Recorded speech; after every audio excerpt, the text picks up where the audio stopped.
नमस्कार दोस्तों, स्वागत है आपका हमारे YouTube चैनल बायो गुरु पर। हमारा टॉपिक चल रहा था मानव तंत्र। मानव तंत्र के अंतर्गत हमने पाचन तंत्र और श्वसन तंत्र पढ़ लिए थे। आज हमारा टॉपिक है रक्त परिसंचरण तंत्र। तो वीडियो शुरू करने से पहले यदि आपने हमारा चैनल सब्सक्राइब नहीं किया तो सब्सक्राइब कीजिए हमारे चैनल को और बेल आइकन को भी दबा दीजिए। तो रक्त परिसंचरण तंत्र को पढ़ने से पहले हम रक्त के बारे में पढ़ लेते हैं कि रक्त क्या होता है। रक्त एक तरल संयोजी ऊतक है। तरल संयोजी ऊतक यानी जो ऊतक का एक पार्ट होता है। संयोजी ऊतक के कुछ भागों में बांटा गया है, उसमें एक संयोजी ऊतक भी होता है। संयोजी ऊतक किसे कहते हैं? ऐसा ऊतक जिसमें अनेक कोशिकाएं अलग अलग कार्य करने के लिए होती हैं, उसे हम संयोजी ऊतक कहते हैं। तो रक्त में अनेक कोशिकाएं होती है, जैसे आरबीसी, डब्ल्यूबीसी, प्लेटलेट्स और भी बहुत सारी कोशिकाएं होती है, लेकिन मेनली तो 3 ही होती है। तो ये रक्त है एक संयोजी ऊतक है। इसमें तरल क्यों जोड़ा है? क्यों ये तरल संयोजी ऊतक होता है? क्योंकि रक्त में प्लाज्मा भी पाया जाता है जो इसको तरल कर देता है, इसलिए इसे रक्त को तरल संयोजी ऊतक कहते हैं। अब रक्त के कार्य क्या होते हैं? रक्त जो होता है वो ऑक्सीजन और पोषक पदार्थों का परिवहन करता है। मतलब जो हमने श्वसन तंत्र के अंतर्गत पढ़ा था कि जो फेफड़े में ऑक्सीजन आता है किसमें? हीमोग्लोबिन के साथ जुड़कर, जो रक्त में पाया जाता है हीमोग्लोबिन, उसके साथ ऑक्सीजन जुड़कर आता है और वहां पर जो है वो ऑक्सीजन जो है वो कार्बन डाइऑक्साइड है वो बाहर निकल जाती है और ऑक्सीजन ले ली जाती है। तो ऑक्सीजन किसके साथ जुड़ जाता है? रक्त के साथ। और जो रक्त है वो सभी अंगों में पहुंचा देता है। इस कारण जो रक्त है वो ऑक्सीजन का परिवहन करता है और पोषक पदार्थों का भी परिवहन करता है। आगे हम पढ़ेंगे उत्सर्जन तंत्र में जो रक्त होता है वो पोषक पदार्थों को विभिन्न अंगों तक पहुंचाता है।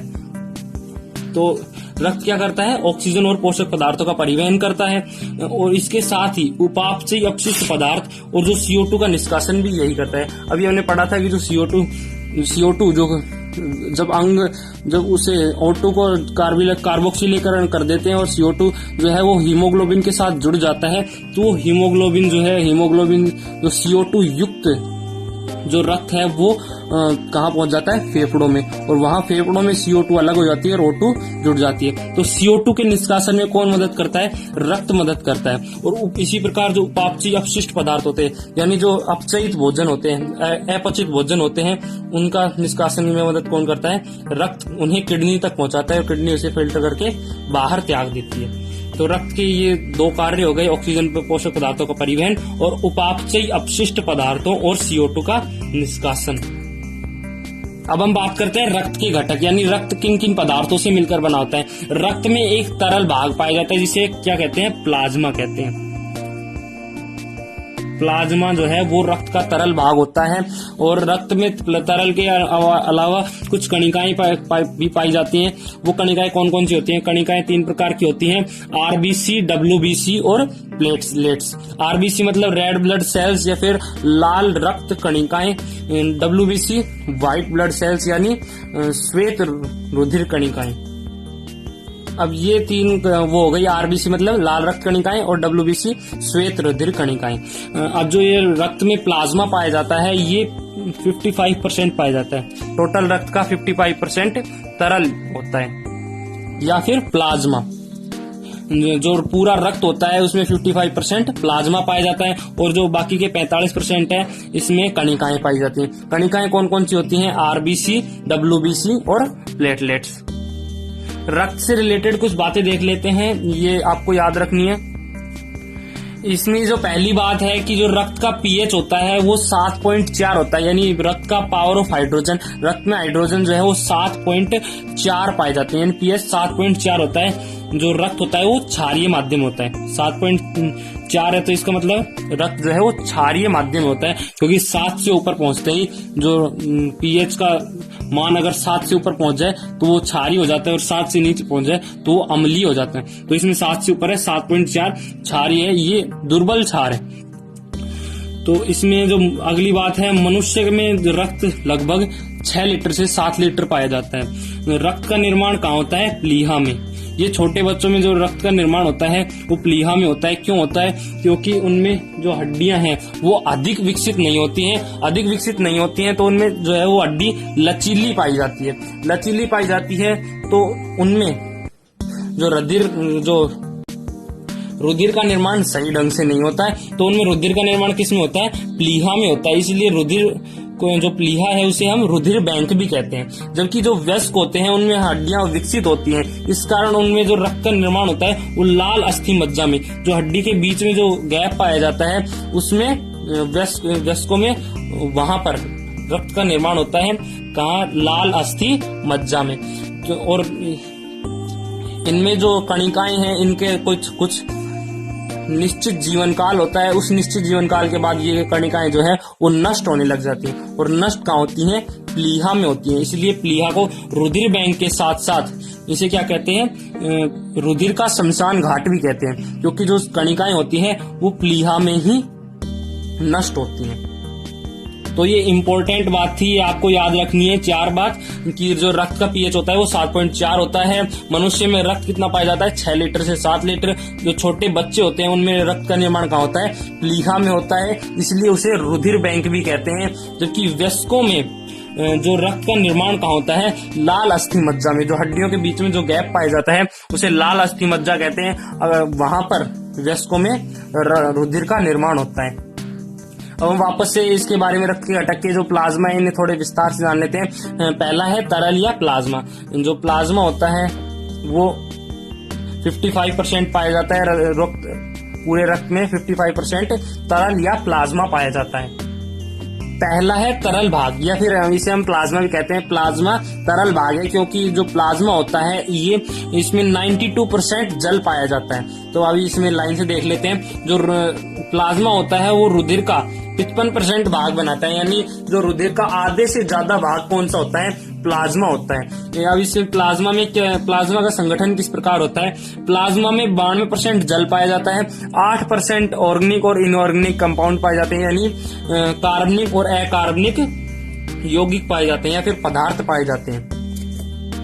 ये जो प्लाज्मा या फिर तरल भाग होता है ये इतना इम्पोर्टेंट नहीं होता है। इम्पोर्टेंट जो होता है वो कणिकाएं होती हैं। कणिकाएं कौन कौन सी होती हैं? आरबीसी, डब्ल्यूबीसी और प्लेटलेट्स।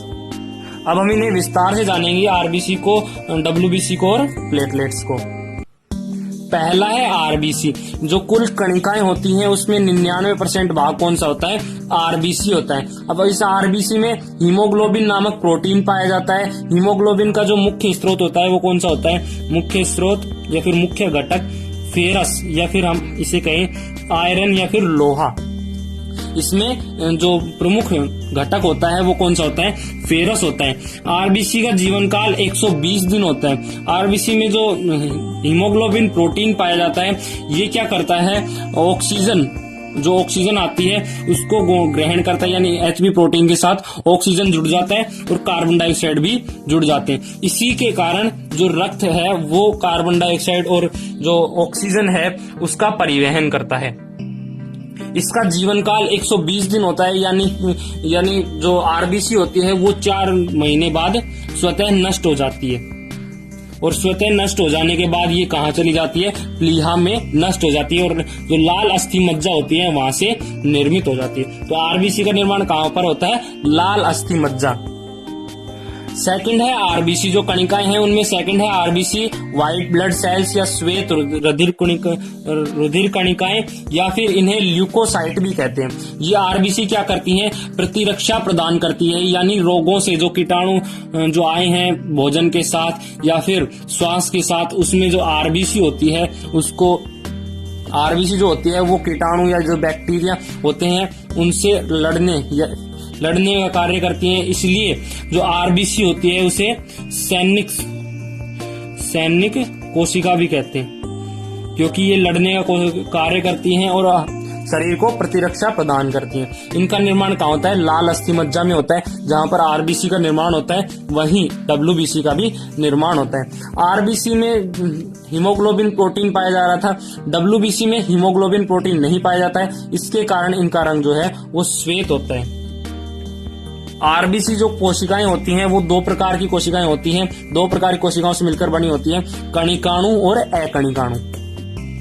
तो आरबीसी जो है वो 2 प्रकार की कोशिकाओं से मिलकर बना होता है, कणिकाणु और अकणिकाणु। कणिकाणु जो कोशिकाएं होती हैं वो 3 प्रकार की होती हैं, और अकणिकाणु जो कोशिकाएं होती हैं ये 2 प्रकार की होती हैं। इनमें जो कणिकाणु, इनमें जो ये तीनों कोशिकाएं हैं इनके बारे में हम विस्तार से नहीं जानेंगे, इनके बारे में विस्तार 12th में पढ़ेंगे।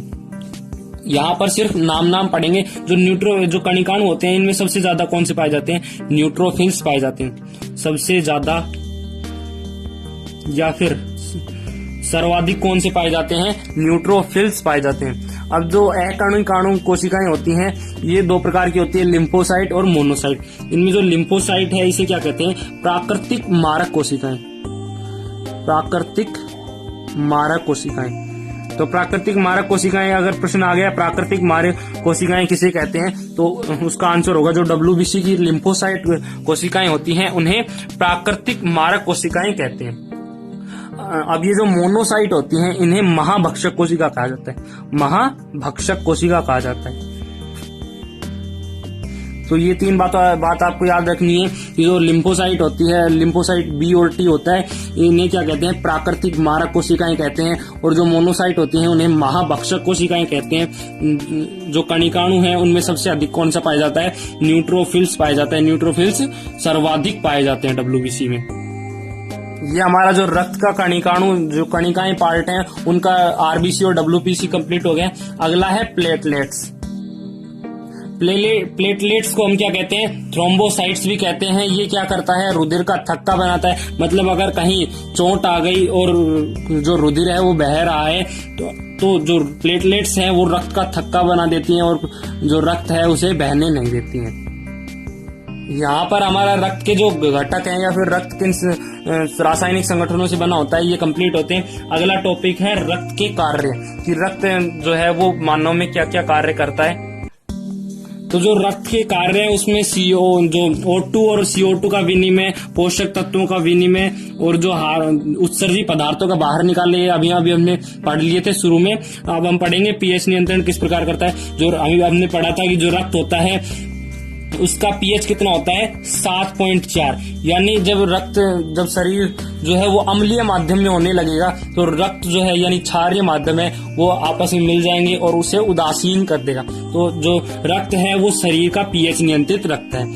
अब अगला है शरीर का ताप नियंत्रण। रक्त जो है वो शरीर का ताप नियंत्रित करता है। किस प्रकार करता है? जब हमारे शरीर का तापमान अधिक हो जाता है, जब हमारे शरीर का तापमान अधिक हो जाता है तो जो बाहर से जो O2 श्वास के जरिए अंदर आ रही है तो और जो रक्त है वो कार्बन डाइऑक्साइड युक्त है वो फेफड़े में आ रहा है। तो इसमें क्या होगा? यदि ताप अधिक है तो जो हीमोग्लोबिन है वो उससे कार्बन डाइऑक्साइड बाहर निकलेगा।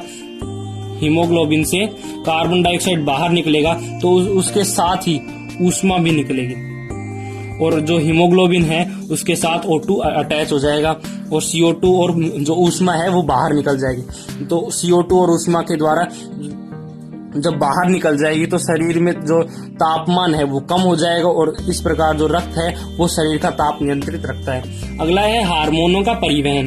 जो रक्त होता है वो हार्मोनों का परिवहन करता है। हार्मोन जो है वो सीधे रक्त में त्याग दिए जाते हैं। रक्त में त्याग दिए जाते हैं हार्मोन। तो जो रक्त में त्याग दिए जाते हैं और रक्त की स्पीड बहुत तेज होती है तो जो रक्त होता है वो सभी अंगों तक हार्मोन्स को पहुंचा देता है और जहां पर आवश्यकता होती है वहां पर जो हार्मोन है वो सक्रिय हो जाता है। इस प्रकार रक्त जो है वो हार्मोन का परिवहन भी करता है।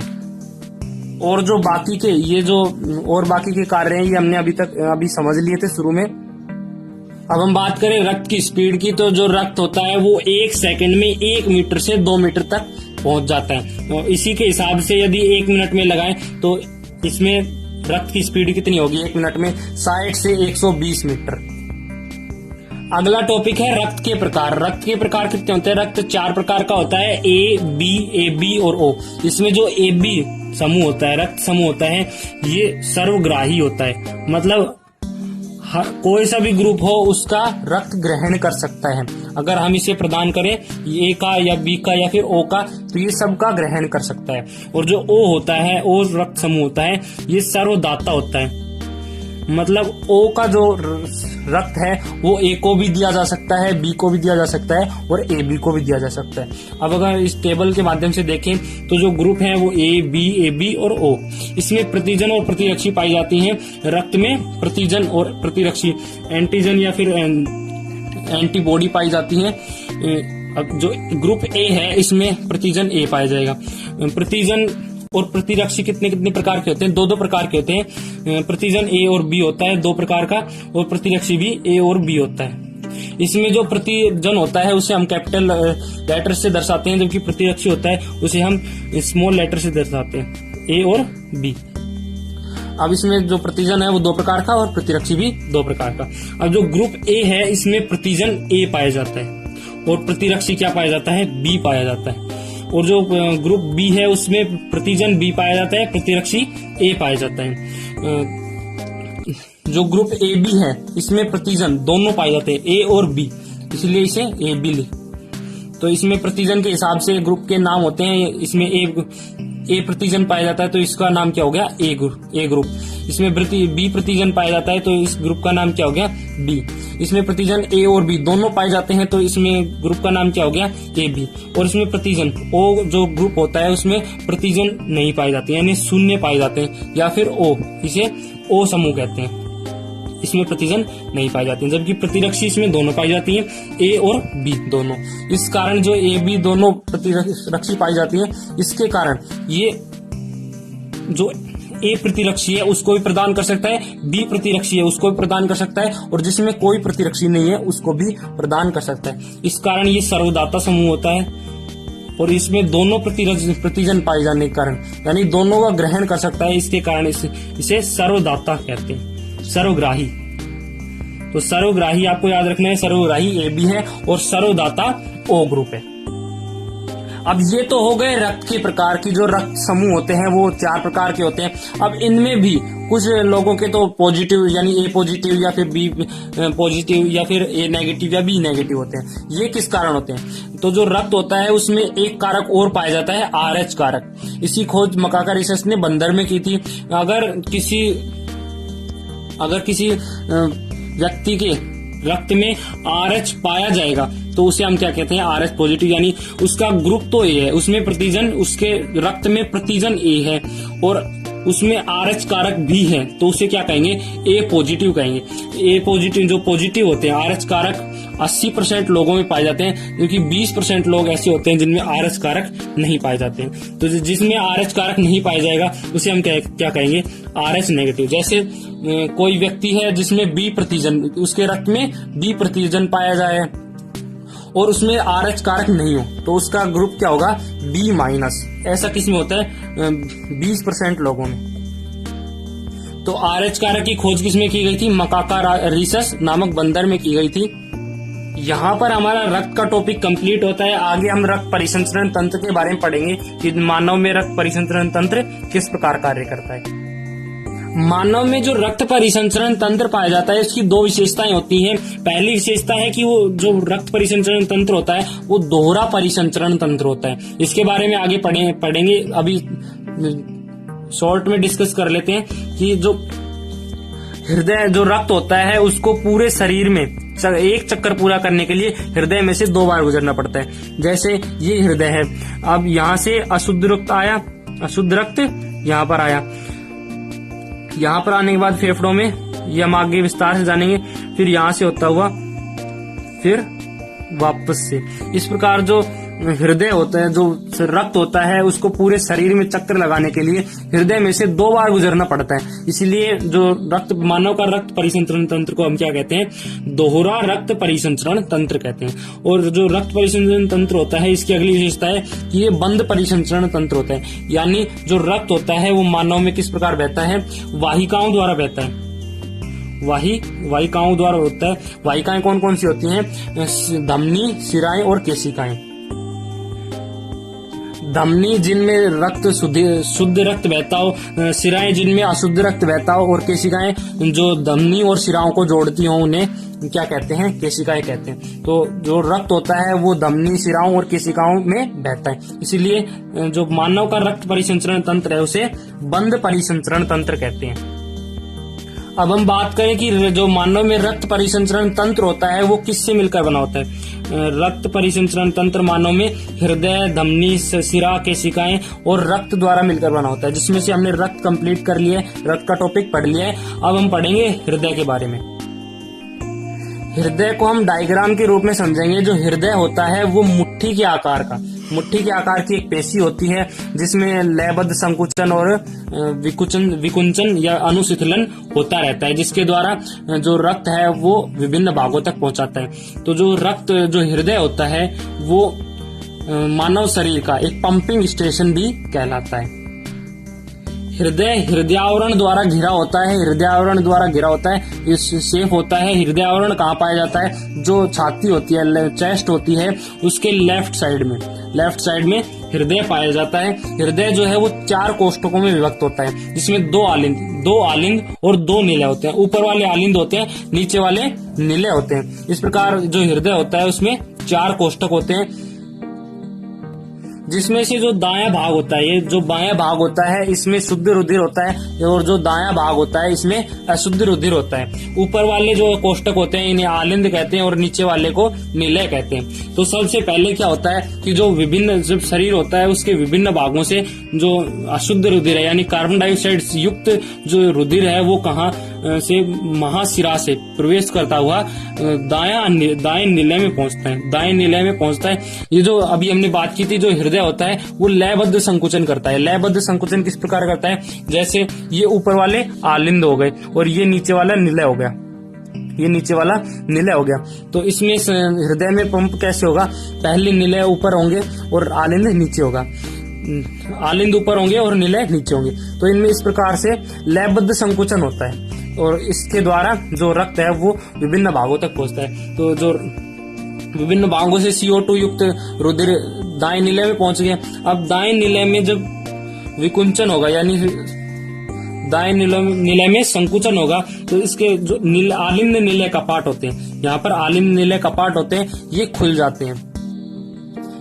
जाते हैं और जो अशुद्ध रुधिर है वो कहाँ पहुंच जाता है? दाएं निलय में। अब दाएं निलय में भी संकुचन होता है तो यहाँ पर आलिंद निलय कपाट बंद हो जाते हैं और ये जो कपाट है ये खुल जाते हैं। तो जो CO2 युक्त रुधिर है वो दाएं निलय से कहाँ पर पहुंच गया? जो फुसफुसीय धमनी है वहां पर पहुंच गया। अब ये जो फुसफुसीय धमनी है ये आगे जाकर 2 भागों में विभक्त हो जाती है और दोनों फेफड़ों में पहुंच जाती है। ये दोनों फेफड़ों में पहुंच गई। अब जैसे ये ये फेफड़े हो गए। अब यहाँ पर जो अशुद्ध रुधिर या फिर कार्बन डाइऑक्साइड युक्त रुधिर है वो पहुंच गया। अब वहां पर अभी हमने पढ़ा था पिछले लेक्चर्स में, जो श्वसन क्रिया होती है और कार्बन डाइऑक्साइड बाहर निकल जाता है और हीमोग्लोबिन के साथ ऑक्सीजन जुड़ जाता है। अब ऑक्सीजन जुड़ गया। अब ऑक्सीजन जुड़ने के बाद जो फुसफुसीय सिराओं से होता हुआ कहाँ आ जाता है? बाएं निलय में, बाएं आलिंद में पहुंच जाता है। बाएं आलिंद में भी इसी प्रकार जो संकुचन है वो होता रहता है। अब बाएं निलय में संकुचन होगा तो आलिंद निलय कपाट खुल जाएंगे और बाएं निलय में जो शुद्ध रुधिर या O2 युक्त रुधिर है वो पहुंच जाएगा। अब यहाँ पर संकुचन होने पर क्या होगा? ये जो महाधमनी रुधिर पहुंच जाता है। इस प्रकार जो रुधिर होता है उसको पूरे शरीर में एक चक्कर लगाने के लिए हृदय से 2 बार गुजरना पड़ता है। यहाँ पर अशुद्ध रुधिर आया, अशुद्ध रुधिर फेफड़ों में पहुंच गया और फेफड़ों से वापस शुद्ध रुधिर कहाँ पर आ गया? बाएं भाग में आ गया, यानी बाएं आलिंद में आ गया, फिर बाएं निलय में आ गया और महाधमनी द्वारा वापस शरीर के विभिन्न भागों तक पहुंच जाता है। तो एक चक्कर पूरा करने के लिए हृदय से कितनी बार गुजरना पड़ा? 2 बार गुजरना पड़ा। इसलिए जो मानव में जो रक्त परिसंचरण तंत्र होता है उसे हम दोहरा परिसंचरण तंत्र कहते हैं। इसमें आपने ध्यान दिया हो कि एक बात है कि जो अशुद्ध रुधिर होता है वो दाएं आलिंद में और फिर दाएं निलय में पहुंच जाता है। दाएं निलय में पहुंचने के बाद ये जो सिरा होती है, ये जो धमनी होती है, इससे अशुद्ध रुधिर बहता है। तो ये एकमात्र ऐसी धमनी होती है जिसमें अशुद्ध रुधिर बहता है, यानी कार्बन डाइऑक्साइड युक्त रुधिर फुसफुसीय धमनी में बहता है और यहाँ पर फुसफुसीय शिराओं में शुद्ध रुधिर बहता है। जो फेफड़ों से जो शिराएं आती हैं जिनमें ऑक्सीजन युक्त रुधिर होता है वो आकर के बाएं आलिंद में पहुंच जाती हैं। इस प्रकार जो एकमात्र धमनी ऐसी होती है जिसमें कार्बन डाइऑक्साइड रुधिर बहता है। तो एकमात्र धमनी ऐसी फुसफुसीय धमनी होती है जिसमें कार्बन डाइऑक्साइड युक्त रुधिर बहता है। और जो फुसफुसीय सिरा होती है ये एकमात्र ऐसी सिरा होती है जिसमें शुद्ध रुधिर बहता है। अब ऐसा क्यों होता है? क्योंकि जो निलय से जब प्रेशर पड़ता है रक्त पर तो अगर यहाँ पर सिरा पाई जाए, कार्बन डाइऑक्साइड को ले जाने के लिए वाले रक्त को ले जाने के लिए यहाँ पर सिरा पाई जाए तो वो प्रेशर के कारण फट जाती है। इस कारण यहाँ पर जो धमनी पाई जाती है, धमनी की दीवारें मोटी होती है, ये प्रेशर को आसानी से झेल लेती हैं, जिससे ये फटती नहीं है। अगर यहाँ पर सिराएं पाई जाए तो फट जाती है। तो ये कारण होता है कि जो फुसफुसीय धमनी होती है, जो कार्बन डाइऑक्साइड युक्त रुधिर होता है वो फुसफुसीय धमनी से होता हो जाता है। अब जो दूसरा होता है फुसफुसीय सिरा, इसमें ये फुसफुसीय सिरा क्यों होती है, यहाँ पर धमनी क्यों नहीं हो सकती थी? क्योंकि धमनी की दीवारें मोटी होती हैं और जो फेफड़े होते हैं उनमें जो रक्त होता है वो प्रेशर से नहीं आता है, धीरे धीरे आता है। अगर वहां पर धमनी पाई जाए, यानी मोटी दीवार, मोटी भित्ती वाली जो वाहिका पाई जाए, तो रक्त जो है वो बाएं आलिंग तक नहीं पहुंच पाता है। इस कारण जो यहाँ से फेफड़े से जो हृदय पर जो वाहिका जुड़ी होती है वो धमनी सिरा होती है। हमारा टॉपिक चल रहा था हृदय। हृदय जो है वो उसका वजन कितना होता है? 300 ग्राम होता है। हृदय में जो संकुचन होता है उसे हम प्रकुंचन कहते हैं, और हृदय में जो शिथिलन होता है उसे हम अनुशिथिलन कहते हैं। तो हृदय में जो फुसफुसीय धमनी होती है, अभी हमने पढ़ा था फुसफुसीय धमनी होती है, उसमें अशुद्ध रुधिर होता है। ये एकमात्र ऐसी धमनी होती है जिसमें अशुद्ध रुधिर बहता है, और जो फुसफुसीय सिरा होती है उसमें शुद्ध रुधिर बहता है। तो ये प्रश्न कई बार पूछा जाता है कि ऐसी धमनी का नाम बताइए जिसमें अशुद्ध रुधिर बहता है, तो उसका आंसर होगा फुसफुसीय धमनी। अभी हमने पढ़ा था कि जो हृदय होता है उसमें लयबद्ध संकुचन और शिथिलन होता है, उसे हम क्या कहते हैं? हृदय चक्र कहते हैं। जो हृदय होता है उसमें संकुचन और शिथिलन को क्या कहते हैं? धड़कन भी कहते हैं। धड़कन भी कहते हैं। जो मानव हृदय होता है वो 1 मिनट में 72 बार धड़कता है। धड़कन को मापने के लिए एक पैमाना होता है बीपी। जो बीपी होता है वो सामान्य व्यक्ति में 120/80 mm पारा होता है। ये भी आपको ध्यान रखना है कि बीपी कितना होता है, और इसे किस में मापा जाता है? पारे में या फिर HG में। जो रक्त परिसंचरण तंत्र है उसमें हमने रक्त के बारे में और हृदय के बारे में पढ़ लिया। अब बचे धमनी, सिरा और केशिका। इन तीनों को हम सम्मिलित रूप से वाहिकाएं भी कहते हैं, रक्त वाहिकाएं। अब इनके बारे में पढ़ेंगे, रक्त वाहिकाओं के बारे में। रक्त वाहिकाएं 3 प्रकार की होती हैं, धमनी, सिरा और केशिका। धमनी कौन सी वाहिकाएं होती हैं? जिसमें शुद्ध रुधिर बहता हो, यानी ऑक्सीजन युक्त रुधिर बहता हो, जिसमें हीमोग्लोबिन में ऑक्सीजन जुड़ा हो। सिराएं कौन सी वाहिका होती हैं? ऐसी वाहिकाएं जिनमें अशुद्ध रुधिर बहता हो, उन्हें क्या कहते हैं? सिरा कहते हैं। केशिकाएं किसे कहते हैं? सिरा, जो धमनी और सिराएं होती हैं उनको जोड़ने के स्थान को, जो संरचना होती है उसे हम क्या कहते हैं? केशिका कहते हैं। धमनी और सिरा को जो जोड़ने वाली जो संरचनाएं होती हैं उन्हें क्या कहते हैं? केशिका कहते हैं। अब इनमें जो धमनी और सिराओं में कुछ अपवाद है ये हमने पढ़ लिए हैं, जो फुसफुसीय धमनी और फुसफुसीय सिरा। अब इनके अंतर के बारे में जान लेते हैं कि धमनी और सिरा में क्या क्या अंतर होते हैं। इनका पहला अंतर है कि इनकी संरचना। जो धमनी होती है वो मोटी होती है और सिरा पतली होती है। ऐसा क्यों होता है? क्योंकि धमनी में जो रक्त प्रेशर होता है, बीपी अधिक होता है, इसके कारण उसमें जो उसकी भित्ति होती है वो मोटी होती है, जबकि सिरा में रक्त जो दाब है या फिर रक्त ब्लड प्रेशर है वो कम होता है, इसके कारण सिराएं जो होती हैं वो पतली होती हैं। अगला अंतर है कि जो धमनी का रंग होता है वो लाल रंग का होता है, और जो सिराएं होती हैं वो नीले रंग की होती हैं। क्यों होती है? क्योंकि जो धमनी होती है उसमें शुद्ध रुधिर बहता है और सिराओं में अशुद्ध रुधिर बहता है। अगला अंतर है कि जो धमनी होती है वो त्वचा की गहराई में पाई जाती है और सिरा त्वचा की सतह पर पाई जाती है। अगला अंतर है कि जो धमनी होती है वो उसमें रुधिर दाब अधिक होता है, क्योंकि ये हृदय से आती हैं, और जो सिराएं होती हैं उनमें रुधिर दाब कम होता है, क्योंकि इनमें जो पंपिंग स्टेशन होता है वो बहुत दूर हो जाता है, जबकि जो धमनी होती है वो हृदय से अटैच होती है, और हृदय से जो रक्त है वो धमनी ही लाती है विभिन्न अंगों तक। तो इनमें रुधिर दाब अधिक होता है और सिराओं में रुधिर दाब कम होता है। धमनी में वाल्व नहीं पाए जाते हैं, जबकि सिराओं में वाल्व पाए जाते हैं। वाल्व क्यों पाए जाते हैं? क्योंकि सिराओं में अभी मैंने पढ़ा कि जो रुधिर दाब है वो कम होगा, रुधिर दाब कम होगा, जैसे सिराएं हैं, इसमें वाल्व क्यों पाए जाते हैं? इस प्रकार वाल्व पाए जाते हैं। इसमें ऐसा क्यों होता है? क्योंकि इसमें दाब कम है, यानी रुधिर कम गतिज ऊर्जा से बह रहा है।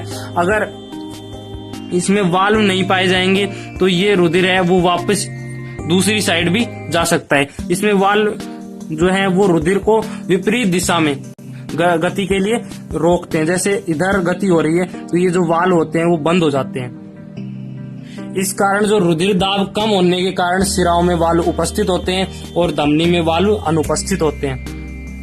नोट्स की पीडीएफ प्राप्त करने के लिए नीचे डिस्क्रिप्शन बॉक्स में दिए गए लिंक पर क्लिक करके आप नोट्स की पीडीएफ प्राप्त कर सकते हैं। धन्यवाद।